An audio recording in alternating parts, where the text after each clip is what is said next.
My journey in our industry began at the front desk of a doctor's office. I became a biller and years later founded a medical billing company. After selling my business in 2015, I've turned my attention to sharing what I've learned with others. This is Leaders in Medical Billing, and I am Chanie Gluck. Together, we'll learn from leaders in our industry, explore challenges, and discover specific takeaways that you can use in your business.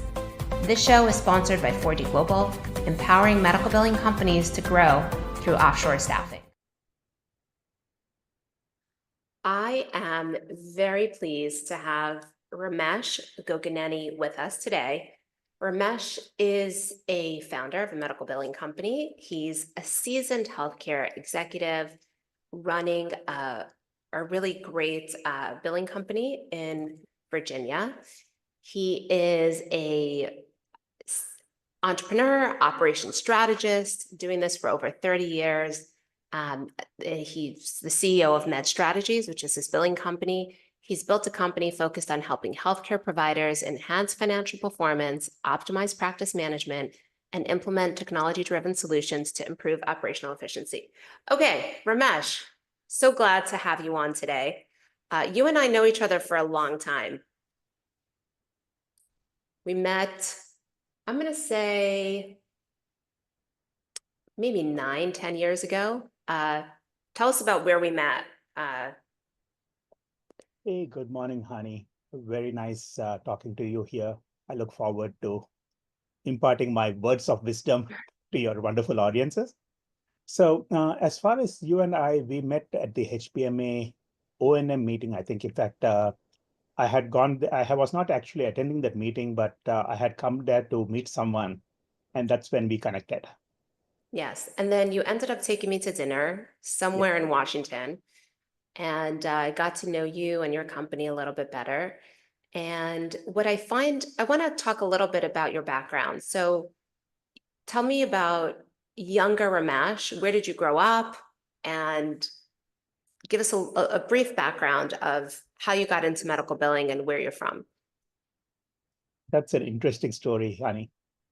I used to be an engineer, a mechanical engineer. I grew up in India for the first half of my life. And in India, when I was doing my engineering, computers were just starting to come up. And I wanted to understand, I was in manufacturing. I wanted to understand the impact of computers in manufacturing and see what I could do to make a difference. This was the younger Ramesh. So in 88, I came to the States. Nice. Okay, so what city in India are you from? I'm originally from Hyderabad.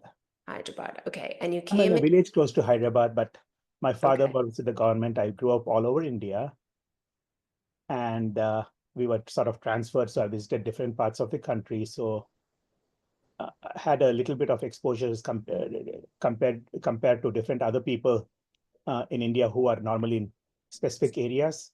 I've been exposed both to the culture of the North and the South. Nice. And so you moved to the States in 88, and what did you do at that point? Like, at what point did you start your billing company? What made you get into medical billing? So, okay. So in 88, came and did my master's. Actually, I landed in Murfreesboro, Tennessee. Okay. And when I did my master's, it was more in computers. And I also was looking, as I said, I was looking for computers and manufacturing. So my education was in computers and manufacturing. And I went ahead and implemented systems and technology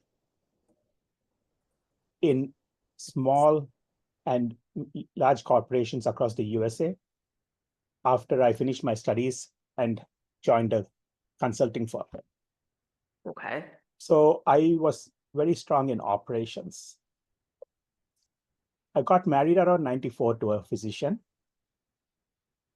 And after she finished her residency in the year 2000, we moved to the Washington, D.C. area for family reasons. Nice. Washington, D.C. does not have a lot of manufacturing. True. We were looking at a recession-proof industry that would be able to use our skills And that's when I went ahead and set up a company that can focus on implementing electronic medical records for doctor's office well before I'm sorry, the Affordable Care Act. Mm-hmm. And I decided that, okay, we need to have a steady stream of income. So I went ahead and set up also a billing company to give us a steady stream of income as I continued to go ahead and try to implement systems and technology and operations for physician practices. Okay, so what was the first system that you used, or did you build your own system? Having a background in computers and having worked in technology, I used to work in the manufacturing using systems called the ERP, Enterprise Resource Planning Mm-hmm. Systems, similar to what we have as EHR for practicing physicians, but it did a lot more. Okay, so you used an And ERP system for billing I initially, used to use ERP system for manufacturing before I came right? into billing. Mm-hmm. So when I came into billing, I decided I didn't want to build my own system. Okay. There were quite a few of the other systems out there. So I said, our knowledge would be better used if I help to implement systems and technology for physician practices and make them more efficient. Okay. Okay. So you started on the implementation side. Exactly. I Nice. started with a product called Encounter Pro from a company Yes, called J&J. I remember that. Okay. It was a very good workflow management system, I think, those days. And we were looking for a practice management system. In those days, when I first started, they used to have a product. Sorry, the name just skipped my mind right now. The famous, Metasoft, not Lytec. no, bigger than that. Uh, okay, we'll It, get it, back to it. it will come back to that. But basically, a lot of the vendors from that product. I mean, what happened was I decided to become a reseller for some practice management systems. Got it. Okay, so how did you go from becoming a reseller to starting a billing company? So when I started my electronic medical records system, I mean, when I started to practice, cut that. Okay, cut next. Okay, go ahead. So when I started my company, as I said, we were focused on electronic medical records implementation, and we wanted a steady source of income. I had some ready-made customers. My wife is a physician. She was just starting up her practice. So along with a friend of mine, I started up hands-on billing. Nice. So I used Medisoft as a starting point. Found that deficiencies of Medisoft at those days, because it was a startup product at that time, Yep. and decided I wanted to go towards another billing system. Found a system called MicroMD. Yep. Mm-hmm. And I heard about it through a friend of mine at Encounter Pro conference, who said that a lot of these medical manager dealers are going towards a new product called MicroMD. It's a very nice product. You need to look at that. So I signed up as a reseller with MicroMD, and that is basically where I have focused my software experience on since then. So what do you think? Let's talk about, you are from India, so you're pretty familiar with offshoring and using offshore resources. What year did you start using people offshore, and how did it work out for you then? It's an interesting experience that I've had. I've actually been done offshoring, onshoring, offshoring again multiple times. Right. In fact, as I said, I started back in the early 2000s. So we first started offshoring well before offshoring was popular there. I went to Chennai, and actually we used to use Vonage to communicate with Yep. people. I Remember remember those those days? days. Yep, absolutely. Went ahead and trained 3 or 4 people there, and we tried to set up some operations there and try to see if we could do some cost savings. This And was the early days of internet technology. And how long did that engagement go? Like this was your own thing. You got an office, you got some people, you set them up with technology, right? Exactly. And how long did you have that group? I had the group for about 2 years. That was the reason that we didn't continue was basically uh, the person. I mean, we had a very small group. I was just dabbling in it, Mm-hmm. and the people there, they moved on to other areas, etc., because they felt that medical billing was not in for them. This was the early days, Yeah. so we said, okay, let's move on and try to get back things over here. My Okay. second experience was a little more structured. I had one of my biggest concerns in India those days was I need to have someone whom I can really trust Yeah. and take care of operations there. So I had a close family relation who had a billing company. I signed up with them and focused on accounts receivable to be done from India. Okay. How did that go? It was a mixed experience. Most of the time, the people in India in those days were just good for status checking, Yeah, not resolving claims, not right? resolving claims. And they Okay. called themselves AR.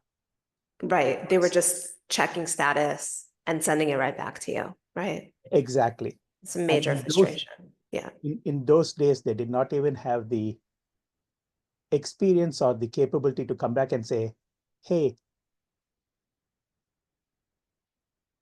they never went back and read the previous note. So Yeah. classic example that I used to give is saying that first time they sent it, they come back and say, we sent it back for reprocessing is what the customer support said told us. Right.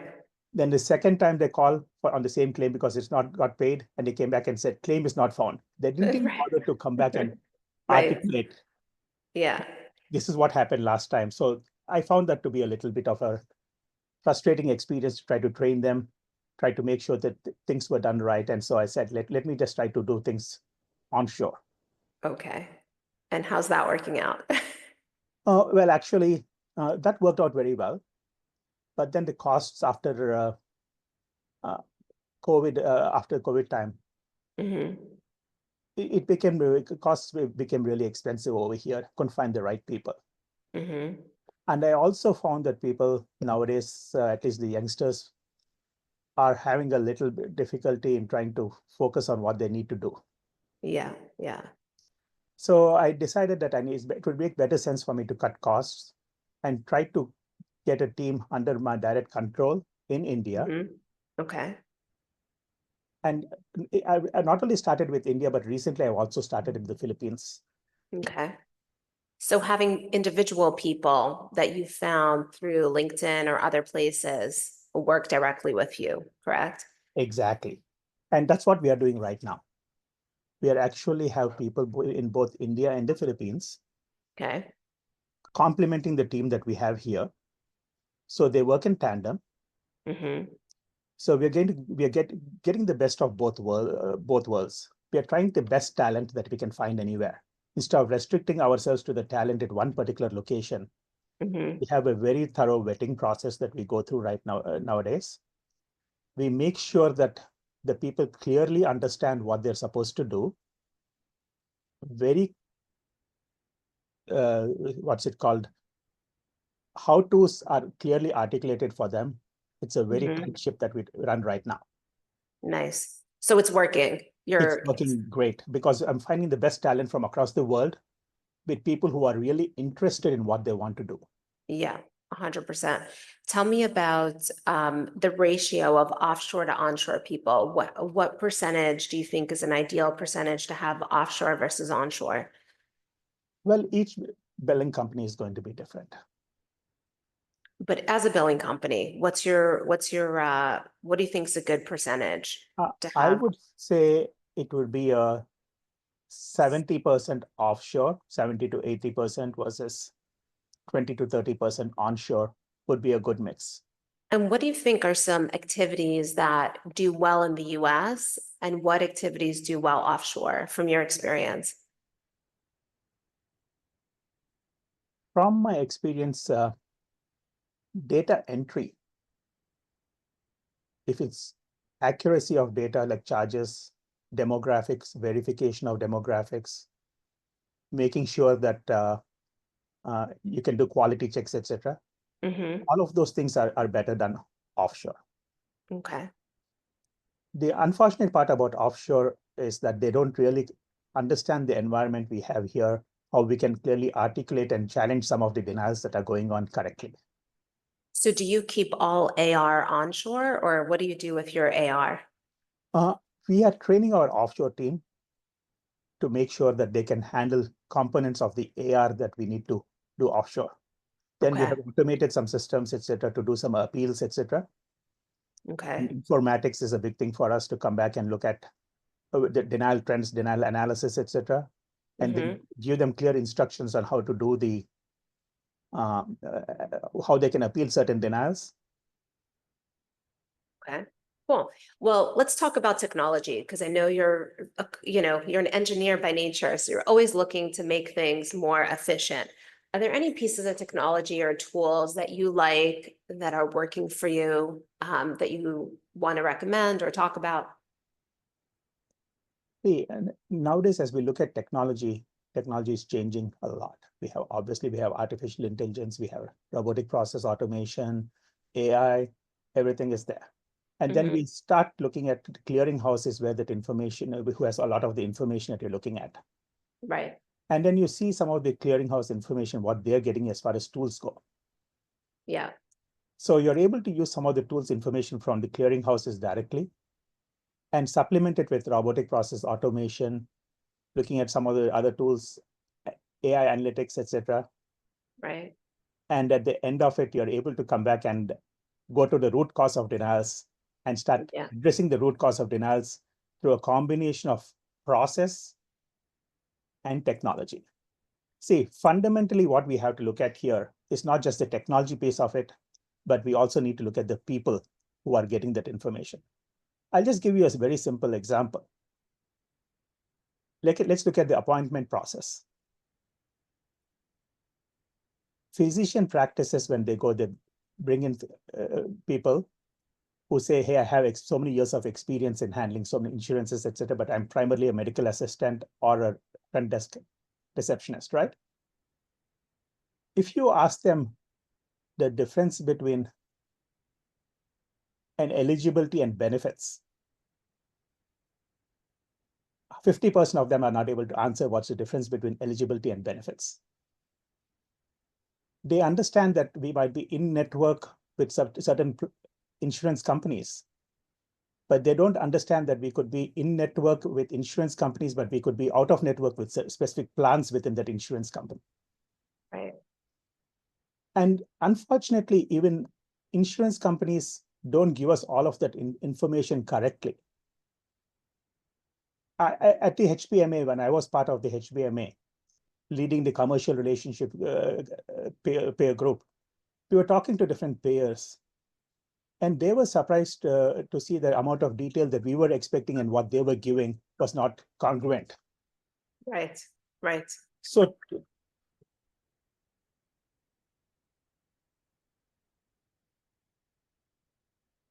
my apologies. We can cut that for a minute.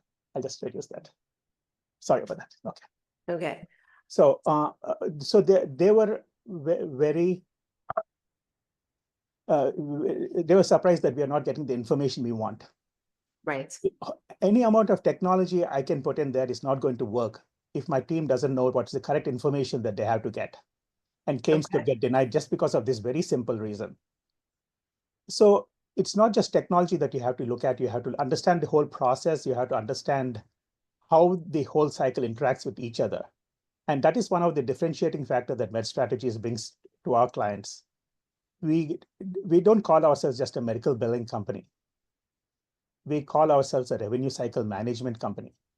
I include the complete operations flow as a revenue cycle management.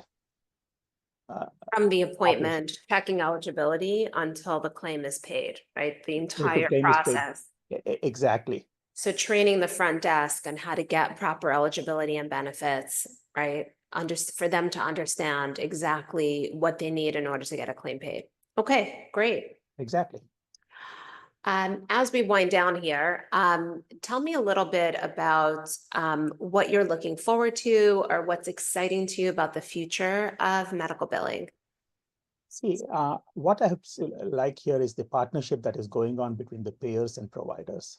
In organizations like the HBMA, I've seen the interaction that we've had and the interest that payers have in working with providers to understand what we need.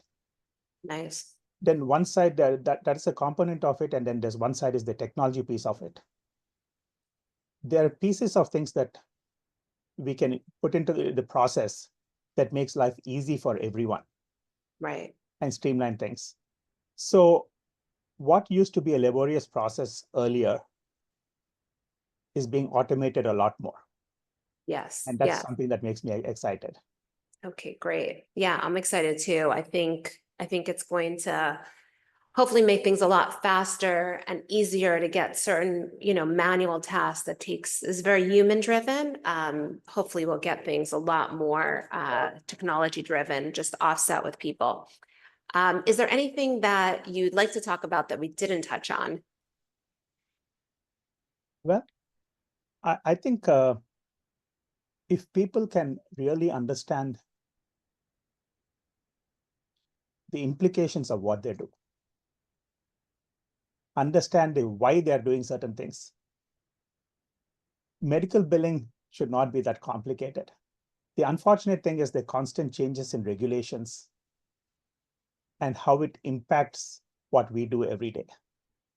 Yeah. This is one of the differentiating factor that as billing companies, we help our providers understand the nuances of why they need to outsource billing rather than doing things in-house, because we are able to present a much more nuanced perspective for them to successfully manage their business. As business owners, we look at it from their point of view. Yeah. And so we are able to better explain it to other physicians and say, hey, this is the implications of what you do. And that's something that I really would appreciate, that physician practice can understand why billings companies are really worth it for them to be successful. Yeah, absolutely. I think the guidance of a biller and spotting trends in a practice, letting them know what's covered, what's not, what they could get paid for, what they can't, all those things are really important. And it all comes out in the revenue cycle management process. So Ramesh, thank you so much for sharing your wisdom with us.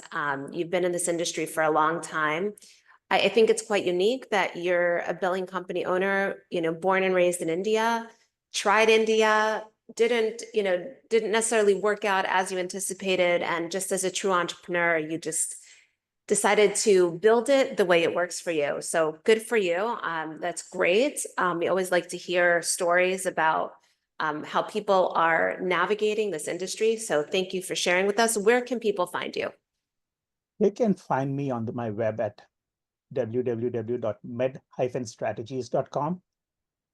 Email me at rameshg@med, that is med-strategies.com, or call me at 703-831-4207. And by the way, I have two locations, one in the Washington, D.C. area and another in Las Vegas. So people can find me in both areas, but we work throughout the country. Thank you. Lovely. Okay, thanks so much, Ramesh. Appreciate you. Thank you. I appreciate you too. Okay, please update the intro to this intro. So I am really pleased to have Ramesh Gogineni with us today. He is a seasoned healthcare executive, entrepreneur, and operations strategist with over 30 years of experience in revenue cycle management, healthcare IT, and medical practice operations. As the CEO of Med Strategies, Ramesh has built a company focused on helping healthcare providers enhance financial performance, optimize practice management, and implement technology-driven solutions to improve operational efficiency. I think you'd appreciate this conversation as Ramesh and I talk about his offshore experience as an Indian, having stuff in India and then changing course midway, This is a great episode. I hope you listen and enjoy. That was